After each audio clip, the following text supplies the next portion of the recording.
दोस्तों नमस्कार। दोस्तों मैं बिमल शाही आप सभी लोगों का अपने चैनल में स्वागत करता हूं और उम्मीद करता हूं कि आप लोग सब लोग स्वस्थ होंगे एवं मस्त होंगे। सभी राष्ट्रवादियों और सनातनियों से ये निवेदन रहेगा कि आप लोग मेरे चैनल को सब्सक्राइब कर लीजिए और वीडियो को लाइक एवं शेयर भी कीजिए। दोस्तों आज हम लोग बात करने वाले हैं राजनीति में हो रहे हिंसा के बारे में।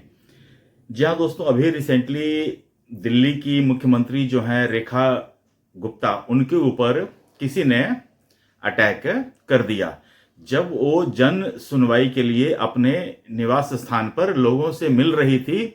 उसी बीच ये शख्स जो है ये आते हैं और रेखा गुप्ता के ऊपर हमला कर देते हैं। उसके बाद रेखा गुप्ता के जो जितने भी वहां पर समर्थक होते हैं, जो पब्लिक होते हैं, इनकी पिटाई कर देते हैं।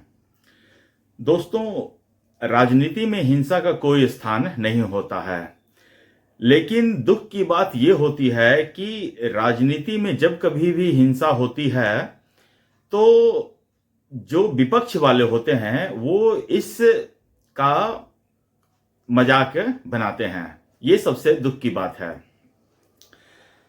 दोस्तों राजनीति में सबसे बड़ी हिंसा की शिकार हुई हैं इंदिरा गांधी, जब उनके ही घर पे उनके दो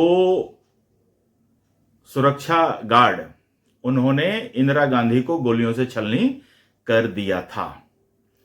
उसके बाद दूसरे राजनीति के शिकार, हिंसा के शिकार होने वाले आदमी हैं राजीव गांधी। उनको भी बम ब्लास्ट में मार दिया जाता है। ये दोनों के ऊपर तो मतलब कि अटैक जो होता है वो इसमें इन दोनों की जान ही चली जाती है। उसके बाद राजनीति में छिटपिट घटनाएं होती थी, जैसे किसी के ऊपर जूता फेंकना, किसी के ऊपर चप्पल फेंकना, किसी को थप्पड़ से मारना। ये सारी घटनाएं, छोटी मोटी घटनाएं होती रहती हैं।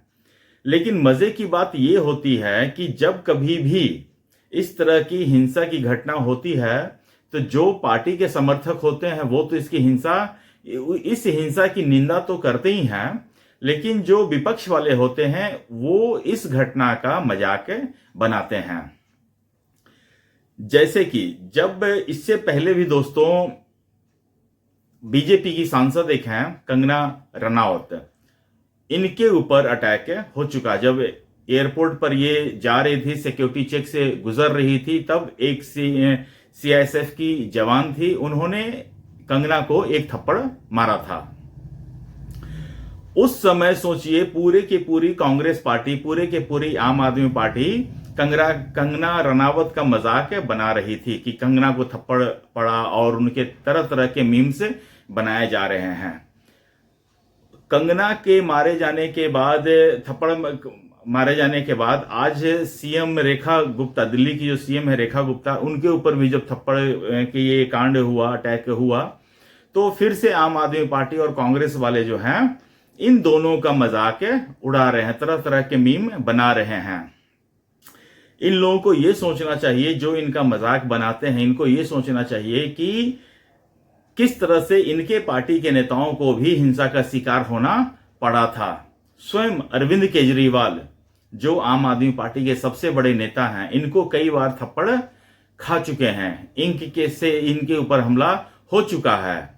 और ये जब कभी भी ऐसा अटैक होता था तो ये हमेशा विपक्ष पर आरोप लगा देते थे कि बीजेपी वालों ने मुझ पर अटैक करवाया है। लेकिन आज जब रेखा गुप्ता पर अटैक हुआ है तो ये सोचने वाली बात आ गई है दोस्तों। जिस शख्स ने इसकी पिटाई की, जिस शख्स ने रेखा गुप्ता के ऊपर हिंसा किया है, वो शख्स गुजरात के राजकोट का रहने वाला है। वो तो दिल्ली का निवासी भी नहीं है। जब वो दिल्ली का निवासी ही नहीं है तो उनको रेखा गुप्ता के किसी भी जो उनका जो काम हो रहा है उससे किस तरह की नाराजगी हो सकती है, समझ में नहीं आता है। अरविंद केजरीवाल को जब कभी भी थप्पड़ पड़ा है तो वो थप्पड़ पड़ा है दिल्ली में, जबकि वो दिल्ली के मुख्यमंत्री थे। और इस तरह की हिंसा जब अरविंद केजरीवाल के ऊपर होती थी तो ये एक शक होता था कि अरविंद केजरीवाल ने हिंसा अपने ऊपर स्वयं करवाया है। और यह बात कई बार साफ स्पष्ट दिखता भी है। जो अरविंद केजरीवाल को थप्पड़ मारता है, उसके बाद अरविंद केजरीवाल की उसके साथ फोटो भी आती है और कई बार ये पता चलता है कि वो आदमी आम आदमी पार्टी का ही कार्यकर्ता निकलता है। तो उसी तर्ज पे ये जो आदमी ने जो आज रेखा गुप्ता के ऊपर अटैक किया है, उसका जो है गुजरात के आम आदमी पार्टी के जो विधायक हैं उनके साथ उनकी फोटो निकली है। तो क्या ये इस तरह की हिंसा का जो हो रहा है, क्या इनको बढ़ावा देने का काम या उकसाने का काम ये पॉलिटिकल पार्टी करती हैं? आप देख लीजिए, राहुल गांधी जो हैं, जो अभी विपक्ष में सबसे बड़े नेता हैं, वो भारत के प्रधानमंत्री जो नरेंद्र मोदी हैं, उनके खिलाफ कई बार इस तरह जनता को उस्काने वाले बयान दे चुके हैं। इसमें उन्होंने कहा था कि प्रधानमंत्री जी, जब आप रोड पर निकलेंगे तो लोग आपकी डंडों से पिटाई करेंगे।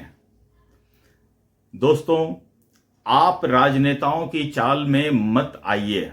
राजनेता तो आपको उकसाते हैं, उसके बाद आप जाकर इस तरह की हरकतें करते हैं, लेकिन अब आप जेल जाएंगे या जो पब्लिक में जो आपकी पिटाई हुई है, इन सब का दर्द तो आपको ही सहना पड़ेगा या आपके परिवार वालों को सहना पड़ेगा।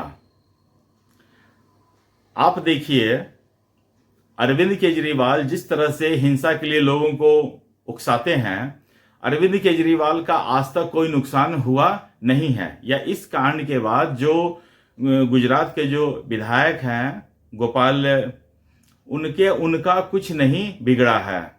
उन्होंने तो अपने तरफ से जो भी उकसाने का काम था उन्होंने उकसाया और इस बंदे ने आकर रेखा गुप्ता के ऊपर हमला कर दिया। लेकिन नेताओं को इससे कोई फर्क नहीं पड़ता है। जो आदमी उनके बहकावे में आकर, उनके उकसावे में आकर ये कांड किया है, अब उनको जेल हो चुकी है। अब उनके परिवार का भरण पोषण कौन करेगा? उस समय जो वो आदमी पिटा गया है पब्लिक से, दर्द तो उसी को हुआ ना। तो ये चीज पब्लिक को समझ में आनी चाहिए। और मुझे लगता है कि अगर आपको अपनी बात मनवानी है तो इसके लिए आपके पास सबसे अच्छा माध्यम है वोट। और वोट के माध्यम से जिस तरह से दिल्ली की जनता जो है वो अरविंद केजरीवाल से 10 सालों से त्रस्त था, तो उन्होंने अपने वोट के माध्यम से अरविंद केजरीवाल को सत्ता से बेदखल किया। उसके बाद देखिए, दिल्ली में अरविंद केजरीवाल दिखता भी नहीं है। कहां पंजाब जाके बैठा आदमी वो है। तो इस तरह से दोस्तों, अगर आप अपने हाथ में कानून को ले लेंगे या फिर इस तरह की कोई ऐसी बात करेंगे तो इसमें नुकसान आप ही का होगा। इसमें रेखा गुप्ता को मतलब कि क्या है, रेखा गुप्ता को आपने हिंसा किया, उनके साथ दुर्व्यवहार किया। रेखा गुप्ता अगले ही दिन से फिर से अपने काम में लग गई। अब क्या है कि जितनी आजादी पहले लोगों को मिलती थी कि अपने सीएम के पास जाकर शिकायत करने का या अपने काम के लिए एप्लीकेशन देने का, अब उनके पास सुरक्षा का एक अतिरिक्त चक्र लग जाएगा। अपने ही लोग अब अपने सीएम से मिलने के लिए उनको बहुत सारे सिक्योरिटी चेक से गुजरने पड़ेंगे। तो इस तरह का व्यवहार करके, कांड करके आप पूरे समस्त दिल्ली वासियों के ऊपर प्रश्न चिन्ह खड़ा कर दिया है। इस तरह की घटनाएं नहीं होनी चाहिए और घटनाओं के हर एक सभी पॉलिटिकल पार्टी को इसकी एक शब्द में निंदा, कड़ी निंदा करनी चाहिए। लेकिन यहां हो रहा है उल्टा। अगर सपोर्टर्स को छोड़िए, बड़े बड़े नेता भी जो हैं इस तरह के हिंसा होने के बाद उपहास करते हैं, मजाक बनाते हैं। आप कंगना के बारे में देखिए, जब उनको एयरपोर्ट पे थप्पड़ लगा था तब उसके बाद पूरे का पूरा कांग्रेस की टीम जो है मजाक बना रही थी। आम आदमी पार्टी के कार्यकर्ता सब जो थे वो कंगना का मजाक बना रहे थे। वो भूल गए हैं कि कांग्रेस के भी आदमी या फिर कांग्रेस के नेता जो हैं या कांग्रेस के सपोर्टर हैं, वो भूल गए हैं कि उनके नेता के साथ भी ऐसा चीज हो चुका है। तो इस तरह की घटनाओं को मतलब कि निंदा करने के बजाय इनका वो मजाक बनाते हैं जो राजनीति में ठीक है नहीं है। और नेताओं का कुछ नहीं बिगड़ना है, ये पब्लिक जो है अपने अपने ही पैर पे कुल्हाड़ी मार रही है। तो दोस्तों, मुझे आज के लिए इतना ही अपडेट देना था। आप लोग अपना ख्याल रखिए, स्वस्थ रहिए, मस्त रहिए। तब तक ले नमस्कार, बाय।